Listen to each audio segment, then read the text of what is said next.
ദൈവനാമത്തിന് മഹത്വമുണ്ടാകട്ടെ. നമ്മുടെ കർത്താവായ യേശുക്രിസ്തുവിൻ്റെ നാമത്തിൽ എല്ലാവർക്കും എൻ്റെ സ്നേഹവന്ദനം. ക്രിസ്തുവിൽ ഉള്ളൊരു മനുഷ്യൻ, മഹാനായ പൗലോസ്, ഭാഗം 187. എല്ലാ അഗ്നി പരീക്ഷകളുടെയും ഇടയിൽ പൗലോസിനു വേണ്ടി ദൈവം തൻ്റെ കരങ്ങൾ നീട്ടിയിരുന്നു. അത് പല നിലകളിലായിരുന്നു. അങ്ങനെയാണ് ഇവിടെയും സംഭവിക്കുന്നത്. പുറത്തെ യുദ്ധത്തെപ്പറ്റിയും അകത്തെ ഭയത്തെപ്പറ്റിയും പറഞ്ഞ ശേഷം പൗലോസിൻ്റെ വാക്കുകൾ ഇങ്ങനെയായിരുന്നു: എങ്കിലും എളിയവരെ ആശ്വസിപ്പിക്കുന്ന ദൈവം തീത്തോസിൻ്റെ വരവിനാൽ ഞങ്ങളെയും ആശ്വസിപ്പിച്ചു. അതെ, ഒരു നല്ലൊരു ആശ്വാസ കത്തുമായി തീത്തോസ് മടങ്ങിയെത്തി. തീത്തോസിൻ്റെ വരവ് എങ്ങനെ ആശ്വാസകരമായി എന്നും താൻ പറയുന്നു. അവൻ്റെ വരവിനാൽ മാത്രമല്ല, അവന് നിങ്ങളെക്കൊണ്ട് ലഭിച്ച ആശ്വാസത്താലും കൂടെ എന്നത്രേ. നിങ്ങളുടെ വാഞ്ചയും നിങ്ങളുടെ വിലാപവും എനിക്കായുള്ള നിങ്ങളുടെ എരിവും ഞങ്ങളോട് അറിയിച്ചതിനാൽ തന്നെ അതുകൊണ്ട് ഞാൻ അധികമായി സന്തോഷിച്ചു എന്ന് 2 കൊരിന്ത്യർ 7-ാം അധ്യായത്തിൻ്റെ 7-ാം വാക്യം. സ്നേഹനിധിയായ ഒരു പിതാവിന് ഇതിലധികമായിട്ടൊന്നും തന്നെ വേണ്ട. നോക്കൂ, ഒരു നല്ല ഹൃദയസ്പർശിയായ വാക്കുകൾ പൗലോസ് അവർക്ക് മറുപടിയായി കൊടുക്കുകയാണ്. അതിങ്ങനെയായിരുന്നു: തീർച്ചയ്ക്ക് സഹോദരന്മാരെ, സന്തോഷിപ്പിൻ, യഥാസ്ഥാനപ്പെടുവിൻ, ആശ്വസിച്ചുകൊള്ളുവിൻ, ഏക മനസ്സുള്ളവരാകുവിൻ, സമാധാനത്തോടെ ഇരിപ്പിൻ, എന്നാൽ സ്നേഹത്തിൻ്റെയും സമാധാനത്തിൻ്റെയും ദൈവം നിങ്ങളുടെ കൂടെ ഇരിക്കും. വിശുദ്ധ ചുംബനം കൊണ്ട് അന്യോന്യം വന്ദനം ചെയ്യുവിൻ. 13-ാം അധ്യായത്തിൽ കാണുന്നതാണ്. കൂടാതെ വിവേകിയും ബുദ്ധിമാനുമായ തീത്തോസിൻ്റെ ആത്മീക നയതന്ത്രം ഇവിടെ വിജയിച്ചു എന്നുമാണ് താൻ പറയുന്നത്. സഭയുടെ ആത്മീക ക്ഷേമവും സുശക്തമായ നിലനിൽപ്പും സർവ്വസഭകളെക്കുറിച്ചുള്ള ചിന്താഭാരമെന്ന തിരക്കുമുള്ള പൗലോസിന് എന്നും ഒരു ചാലകശക്തിയായി ഇതിരുന്നിട്ടുണ്ട്. മറിച്ചുള്ള അനുഭവങ്ങൾ താൻ ധാരാളം അനുഭവിച്ചിട്ടുമുണ്ട്, തന്നെ തളർത്തിയിട്ടുമുണ്ട്. ആര് ബലഹീനായിട്ട് ഞാൻ ബലഹീനാകാതിരിക്കുന്നു?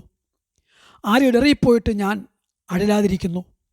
ഒരു വിശ്വാസി ആത്മീകമായി ബലഹീനനാകുമ്പോൾ പൗലോസ് ശാരീരികമായും മാനസികമായും ബലഹീനായി പോകുന്നു. ഒരു വിശ്വാസി ഇടറിപ്പോകുമ്പോൾ പൗലോസ് അഴലുകയായി. തെസ്സലോനിക്കയിലെ വിശ്വാസികൾക്ക് മുമ്പ് എഴുതിയ ലേഖനത്തിൽ ഈ വൈകാരിക അവസ്ഥ മറ്റൊരു രീതിയിൽ പൗലോസ് പ്രകടമാക്കിയത് ഇങ്ങനെയായിരുന്നു: നിങ്ങൾ കർത്താവിൽ നിലനിൽക്കുന്നു എന്നറിഞ്ഞ് ഞങ്ങൾ വീണ്ടും ജീവിക്കുന്നു. തുടർന്ന് പൗലോസ് കൊരിന്ത്യർക്ക് മറ്റൊരു ലേഖനം എഴുതുകയായിരുന്നു. അവർക്കുണ്ടായ മാറ്റത്തിൻ്റെ അടിസ്ഥാനത്തിൽ അവരെ ആശ്വസിപ്പിച്ചും അഭിനന്ദിച്ചും കൊണ്ടുള്ള അനുരഞ്ജനത്തിൻ്റെ ഒരു കത്തായിരുന്നു അത്. അതായിരുന്നു 8-ാം അധ്യായം. ആ കാര്യത്തിലേക്ക് നമുക്ക് വരാം. അനുരഞ്ജന ലേഖനവുമായി തീത്തോസ് വീണ്ടും കൊരിന്ത്യയിലേക്ക് പോയി. സഭകളാൽ തിരഞ്ഞെടുക്കപ്പെട്ട പേര് പറയാത്ത 2 സഹോദരന്മാരിൽ ഒരാളുടെ പേർ ലൂക്കോസ് തന്നെയാണ്. ഈ സഹോദരന്മാരെക്കുറിച്ച് 2 കൊരിന്ത്യർ 8-ന്റെ 8-ലും കാണുന്നത്. ആദ്യത്തെ ആൾ ലൂക്കോസ് എന്നതെന്ന് അനുമാനിക്കപ്പെടുന്നു. അഖായിലെ സഭകളിൽ ധർമ്മശേഖരം ഊർജിതമായി നടത്തുക എന്നതായിരുന്നു ഈ കത്തിൻ്റെ ഉദ്ദേശം. തീത്തോസിനെയും മറ്റ് സഹോദരന്മാരെയും വളരെ പ്രശംസിച്ച് പൗലോസ് ഈ ലേഖനത്തിൽ എഴുതുന്നുമുണ്ട്. അതിൻ്റെ പ്രസക്ത ഭാഗം 8-ാം അധ്യായത്തിൻ്റെ 1 മുതൽ 24 വരെ നാം കാണുന്നുണ്ട്. അവിടെ 2-ാം വാക്യത്തിൽ പ്രാപ്തിക്ക് മീതെയും കൊടുത്തു എന്ന് പറയുന്നുണ്ട്.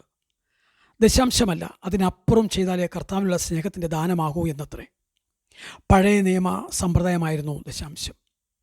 പുതിയ വിശ്വാസികൾക്കത് പോരാ. എന്നാൽ എത്ര പേർ അതനുസരിക്കുന്നുണ്ടോ എന്നത് ദൈവത്തിനെ അറിയൂ. അതാണ് ദൈവജനം അനുഗ്രഹിക്കപ്പെടാത്തതിൻ്റെ ഒരു പ്രധാന കാരണമെന്നും കാണിക്കുന്നു. സാരഫാത്തിലെ വിധവയും 2 കാശിട്ട വിധയുമാണ് പഴയ പുതിയ നിയമത്തിൻ്റെ മാതൃകളാക്കി കാണിക്കുന്നത്.